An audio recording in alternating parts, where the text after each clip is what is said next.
Este podcast pertenece a la red Podcast SN.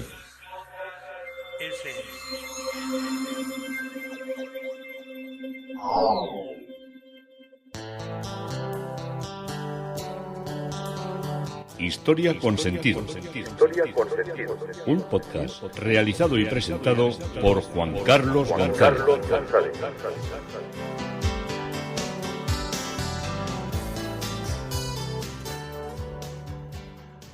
Un saludo a cuantas personas se acercan a través de las redes sociales, de Facebook, de Twitter, de mi página web Historia con Sentido. Yo soy Juan Carlos González y un día más encantado de acercaros una parte de la historia. Estamos recorriendo la historia del reino nazarí de Granada y hoy el tema propuesto es de Yusuf I a Mohamed V, el cambio de gobernante dentro de la que es la historia nazarí. Pero estamos a la vez llevando adelante lo que es la historia de ese gran historiador que nos acompañó y por el cual tenemos mucho conocimiento de la historia y que es uno de las luces de la intelectualidad árabe y que tan nuestro nos es por otra parte. Una vez Ibn Khaldun, como estábamos viendo en el último día, por todas las intrigas palatinas, pues tuvo que alejarse de lo que era el reino de Granada y regresar a África.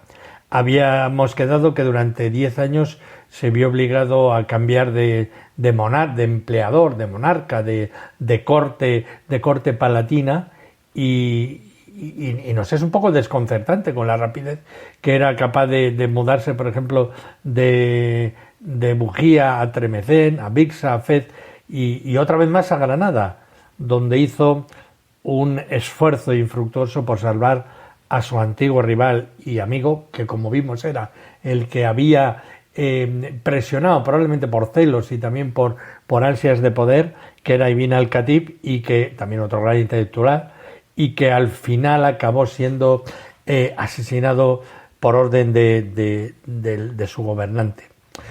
Durante este periodo Ibn Khaldun se desempeñó el cargo de primer ministro y también con otras capacidades administrativas, y dirigió una expedición de castigo contra todo lo que eran lo que habían estado robando y despojando los nómadas cuando asaltaban, todo lo que eran muchas veces todo lo que era las rutas que tenían las mercancías que llevaban los árabes, y escribió un tratado sobre eso. El imperio almade, que había abarcado todo el norte de África y lo que era la Hispania musulmana, se había desmoronado en los siglos XIII, y el proceso convulso que surgió después entre Marruecos, Argelia y Túnez estaba ya en marcha.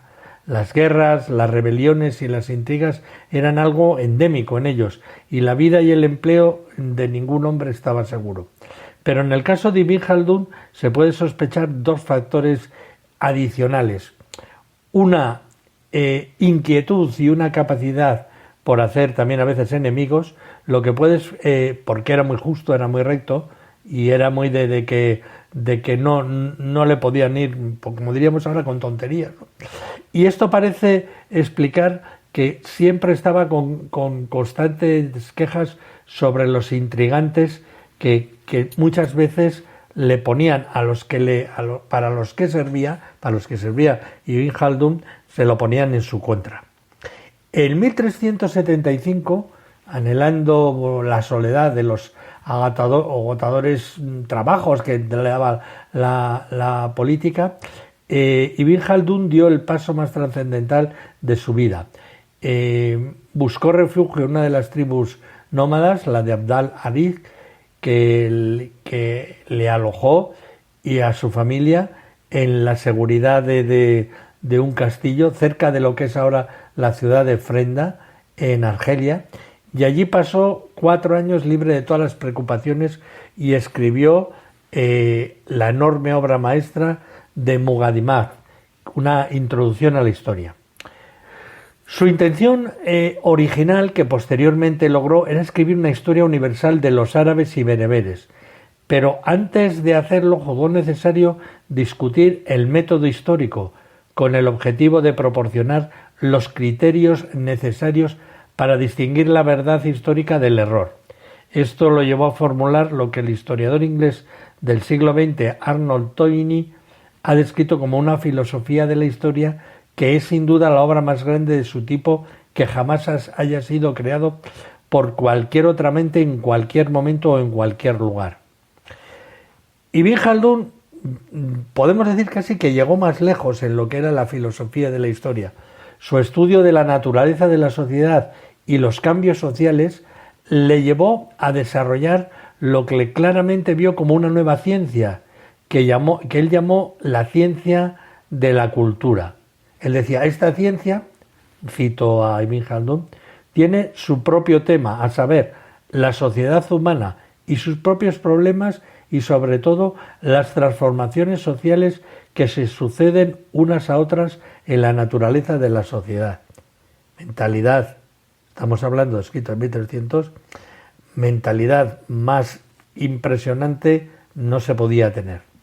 De hecho, no es exagerado afirmar que como hizo un erudito, como dijo, un erudito árabe contemporáneo, le dijo que el libro de Muqaddimah de Ibn Khaldun esboza una sociología general de los libros 2 y 3 y una sociología de la política, y en el libro 4 una sociología de la vida urbana, y en el libro 5 una sociología de la economía, y en el libro 6 una sociología del conocimiento.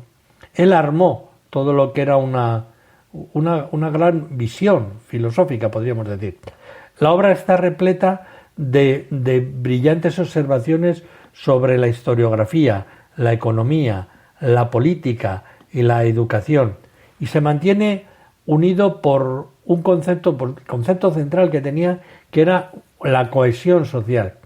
Y es esta cohesión que surge espontáneamente en las tribus y en otros pequeños grupos de parentesco, pero que puede intensificarse y ampliarse mientras él creía mediante una ideología religiosa, lo que proporciona la fuerza motriz que lleva a los grupos gobernantes al poder. Él lo veía claro en el islamismo, pero también lo estaba viendo en su reflejo en el cristianismo. Y su inevitable debilitamiento debido a una compleja combinación de factores psicológicos o sociológicos o económicos y políticos que Ibn Khaldun analiza con consumada habilidad, anuncia el declive de una dinastía o imperio y prepara el camino para otro nuevo, basado en un grupo unido por una fuerza cohesiva más fuerte. Es lo que es la evolución de la historia y de todos los proyectos imperiales o de control. Es difícil la asombrosa originalidad que tuvo Ibn Khaldun. Musid Majid Leo, un erudito iraquí estadounidense de nuestra época, ha demostrado cuánto deben su enfoque y conceptos fundamentales a la teología musulmana y a las filosofías islámicas clásicas, especialmente a la mentalidad de Averroes. Y por supuesto se basó generosamente en la información histórica acumulada por sus predecesores y sin duda alguna fue influenciado también por sus juicios, pero nada en estas fuentes, o de hecho en ningún otro autor griego o latino conocido, puede explicar la profunda visión de los fenómenos sociales, su firme comprensión de los vínculos que unen los innumerables eventos aparentemente inconexos que constituyen el proceso de cambio histórico y social. Se debe hacer un último punto con respecto, o podemos ver desde un punto de vista distinto, su filosofía básica de la historia. Claramente Ibn Khaldun, para él, la historia era un ciclo interminable de florecimiento y de decadencia, sin evolución ni proceso, excepto el de la sociedad primitiva a la sociedad civilizada. Pero en breves descripciones de su propia época, que no han recibido tanta atención muchas veces como debíamos pensar, pensó que no podía visualizar la existencia de puntos de inflexión agudos en la historia y reconocer que estaba presenciando uno de ellos. Cuando hay un cambio general de las condiciones, como si fuera una creación nueva y repetida, un mundo atraído hacia la existencia de otro mundo nuevo. Y la causa principal que da para este gran cambio es que la peste negra, con su profundo efecto en la sociedad musulmana, frena o hace cambiar una época a otra, pero era plenamente consciente que también, no solo una peste negra, un fenómeno natural, sino las invasiones mongolas también habían influenciado en lo que era el desarrollo de Europa, cuyos comerciantes y barcos abarrotaban los puertos marítimos del norte de África y cuyos soldados servían como mercenarios en los ejércitos musulmanes. Entonces, todo hacía cambiar todo, y todos los fenómenos, bien de invasiones, bien de fenómenos como la peste, eran lo que hacía poner fin a un ciclo histórico y a dar comienzo a otro nuevo. Pero volvemos con nuestros nazaríes, volvemos con Yusuf y con Mohamed. En los últimos años del reinado de Yusuf hubo un enfrentamiento en la amistad que hasta entonces había mantenido a el sultán de Granada y a la dinastía mariní. Los mariníes, ya sabes, cuando hablamos de ellos, hablamos de los marroquíes. Una crisis política arreciaba en Marruecos, donde Abú Inán Faris había desposeído del sultanato a su padre Abú Hasán. Yusuf primero acogió en su corte a los príncipes mariníes Abú al-Dafal y Abú Salim, que se habían sublevado contra su hermano Abú al-Faris, el que habíamos dicho antes, y se negó a entregar a los rebeldes al sultán de Marruecos y aconsejó a Abú al-Fal que se refugiase en Castilla y que pidiese allí el apoyo de Pedro I. El soberano cristiano prestó navíos a Abú al-Fal, quien consiguió desembarcar en lo que es la zona del norte africano, a la parte marroquí, y se preparó para la lucha contra su hermano, el sultán Abú Inán. La cólera del rey de Marruecos fue incontenible, pero se abstuvo de atacar al nazarí, que se había en buenas relaciones con su poderoso Pedro I de Castilla. Abú Inán intentó entonces negociar con el rey de Aragón, Pedro IV, pero la muerte del pretendiente Abú al-Fal, que murió estrangulado en 1355, desbarató sus planes. El día de la fiesta de la ruptura del ayuno, el 19 de octubre de 1354, Yusuf I fue apuñalado en la mezquita mayor de Granada por un demente que formaba parte de la tribu, de la turba, de la servidumbre, que allí se alborotaba muchas veces en las salidas de la mezquita como turba, podríamos llamarlo. Y en el plano interior, los momentos de Granada llevan todavía la huella del esplendor del reinado. Por ejemplo, en el año 1348 se construyó la monumental Puerta de la Alhambra, la Puerta de la Justicia, y una gran parte del Palacio Real. Se emprendieron trabajos de las condiciones sanitarias urbanas.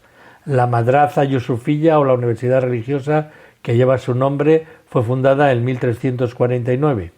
Y en la primavera de 1347, el sultán Yusuf I emprendió una gira de inspección de las fronteras orientales del Emirato nazarí, que Ibn Jatib, que lo acompaña, ha descrito entre las ciudades que fueron atravesando, que fueron Guadix, Baza, Purchena y Vera. A continuación, la escolta real se dirigió con él hacia Almería, pasando por Pechina, Marchena y Fiñana, y regresó a Granada. En el plano exterior, el reinado de Yusuf I había inaugurado un giro en la política de los sultanes nazaríes, privados de la ayuda militar marroquí a partir de ese momento. Excelentes relaciones diplomáticas habían sido las establecidas por Yusuf I y Pedro el Ceremonioso de Aragón, y tuvieron su manifestación en el intercambio de embajadas y de regalos. Yusuf I se había vuelto hacia los poderosos correligionarios de Oriente, se había dirigido al sultán mameluco Al-Salid Imán Ismail para implorar su apoyo contra la lucha contra los cristianos, pero sus esfuerzos no fueron coronados por el éxito.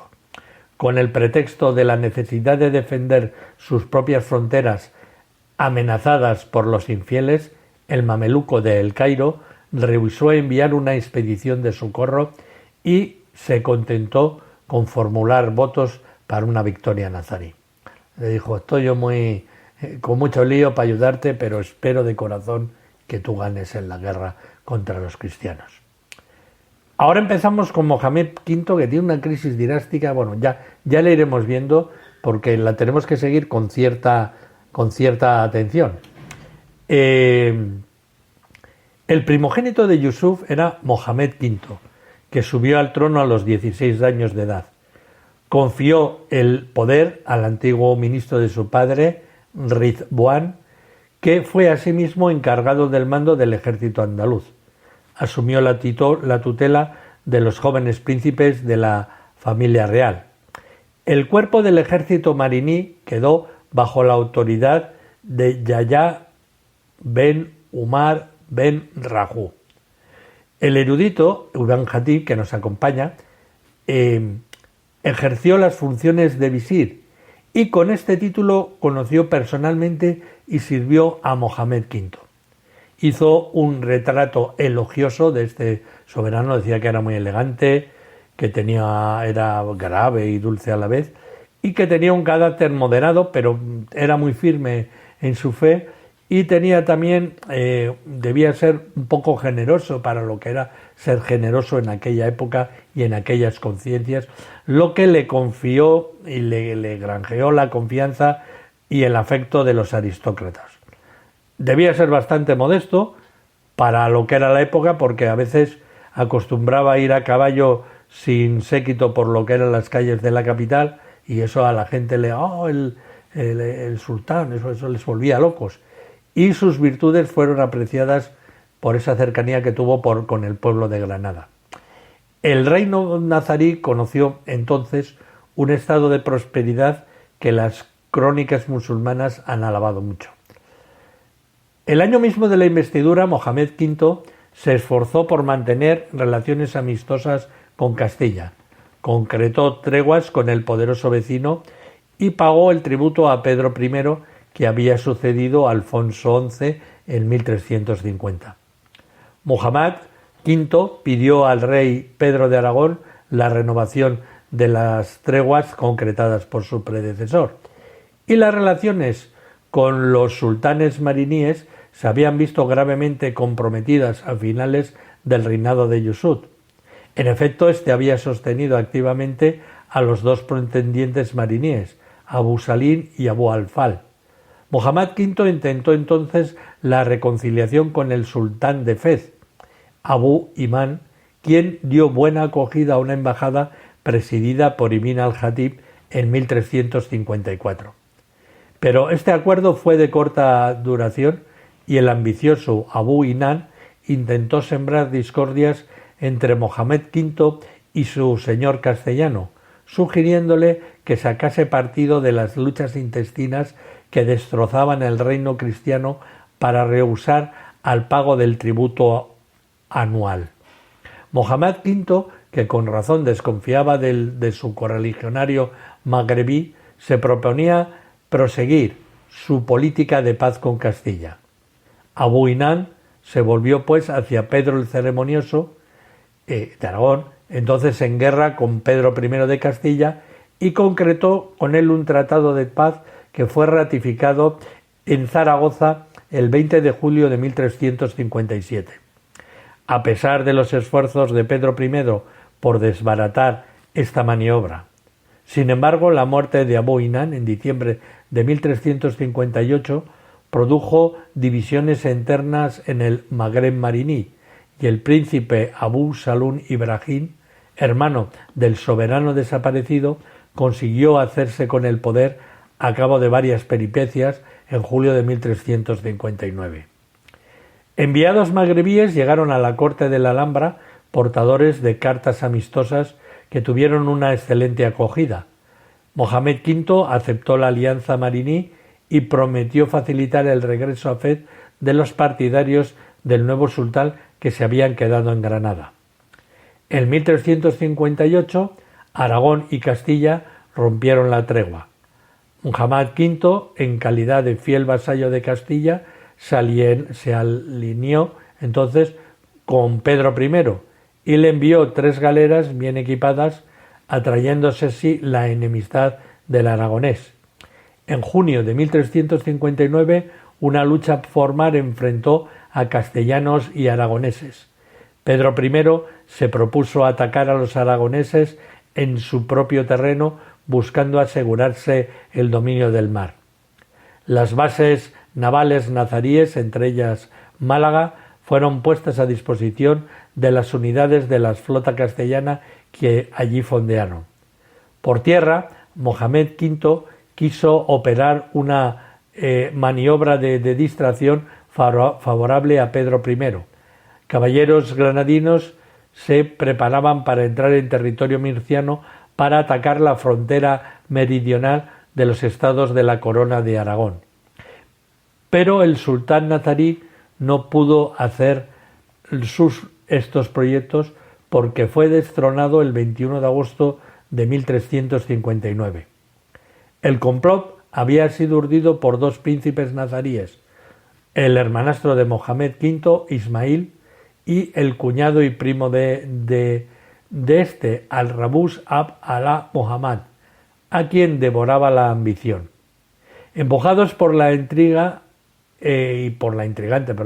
madre de Ismail, la antigua esclava Miriam, de un centenar de conjurados escalaron los muros de la Alhambra de noche, sorprendieron a la guardia y, al resplandor de las antorchas, se dirigieron hacia la residencia del ministro Ridvan y lo asesinaron.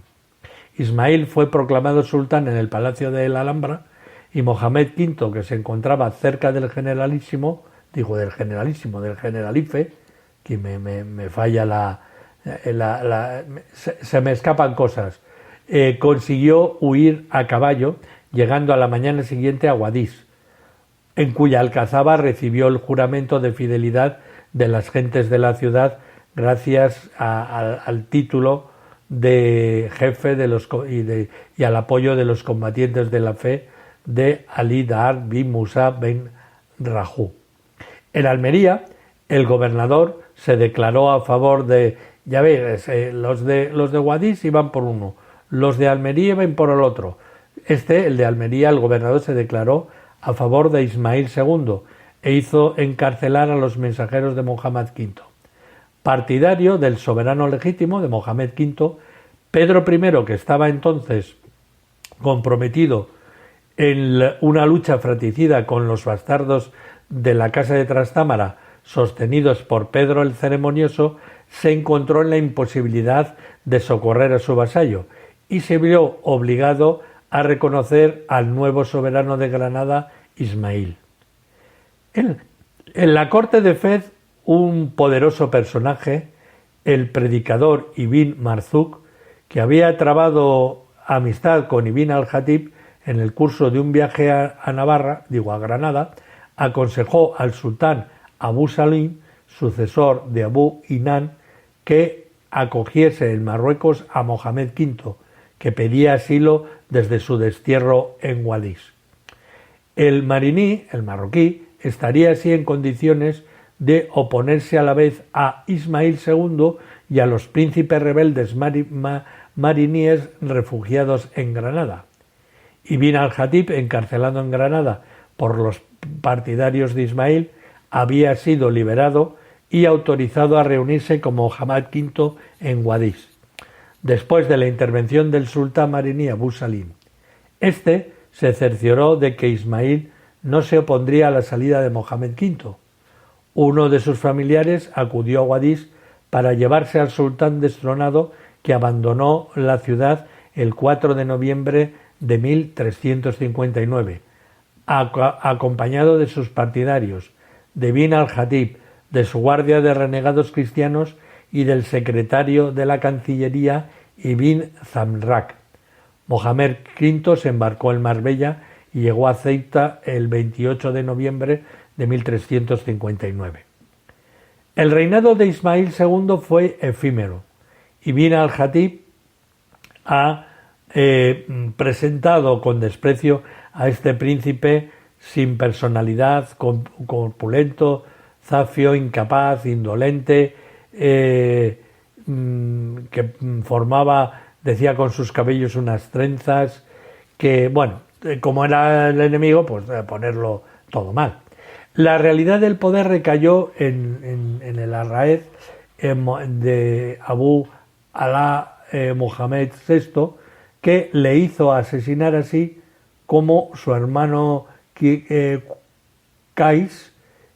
Qaisí a sus visires el 24 de junio de 1360. El usurpador, Mohamed VI, no tardó en atraerse la hostilidad de la aristocracia granadina. Esta llegó a detestar a este hombre acostumbrado a todo lo que eran las cosas más perniciosas. Mohamed VI, una vez instalado en el trono, se puso a pactar con Pedro IV de Aragón para luchar contra Castilla. Esto ya veis que era una costumbre. Relaciones amistosas se entablaron entonces entre las Cortes de Granada y de Barcelona desde 1360 a 1362 y tuvieron lugar intercambios de embajadas. A partir de entonces, Mohamed VI dejó de entregar el tributo a Castilla, pero Pedro I había vencido a los nobles castellanos y a los aragoneses en Nájera y en 1360 había firmado el Tratado de Terrer con Aragón. Esto lo hace en 1361. Se erigió en defensor de los derechos de Mohamed V, volviéndose contra Mohamed VI. Entre medio de Mohamed V y Mohamed VI estaba Ismail, que ya le habían cortado la cabeza. Entonces se vuelve contra Mohamed VI contra Mohamed VI, a finales del año 361. El ejército castellano no logró adueñarse de Antequera, pero entró en la Vega de Granada, derrotó a los granadinos en Baliños y los persiguió hasta el puente de Pinos Puente, a escasas leguas de Granada. Y Mohamed VI consiguió una victoria sobre los castellanos algunos meses más tarde en Guadix, el 15 de enero de 1362. Hubo tratos entre Pedro I de Castilla y el mariní Abu Salim, que concluyeron con el regreso de Mohamed V a la península. Desde Ceuta, el soberano destronado llegó a Gibraltar y luego se reunió en Sevilla con Pedro I, que le concedió una ayuda financiera.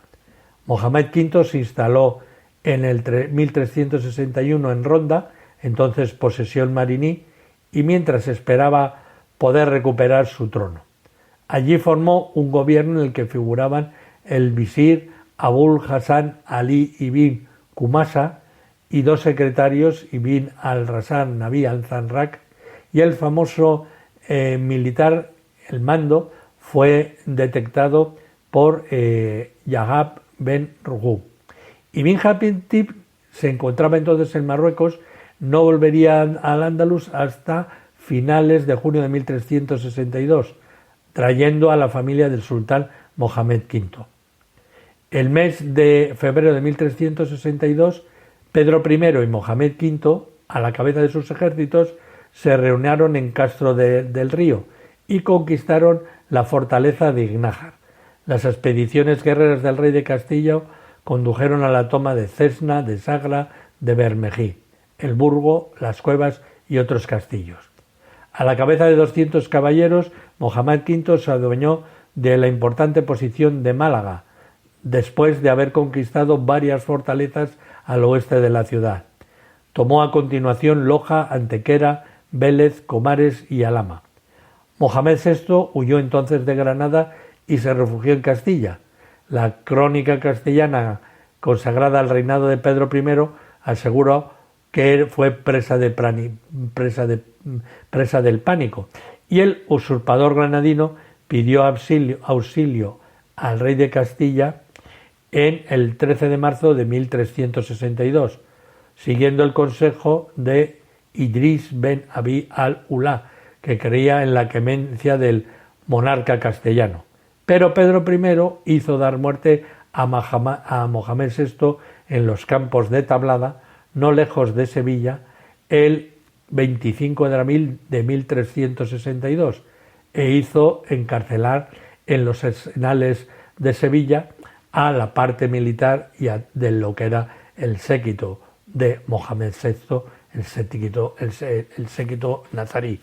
Y aquí hemos ido pasando la historia de Yusuf I a Yusuf V, luego a Yusuf VI, antes con otro rey, Ismail, y ahora con la vuelta que continuaremos a partir del próximo episodio con el segundo reinado de Mohamed V, que tiene más reinados, pero lo veremos en Historia con Sentido, siguiendo la historia del reino nazarí de Granada. Juan Carlos González, encantado de acercaros una parte de la historia.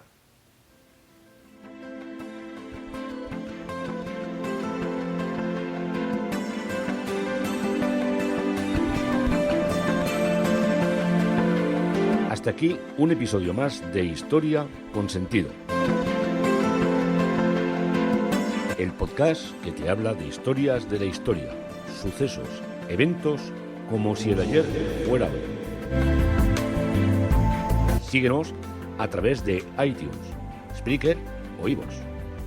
Contacta con nosotros por correo electrónico escribiendo a podcast@historiaconsentido.com.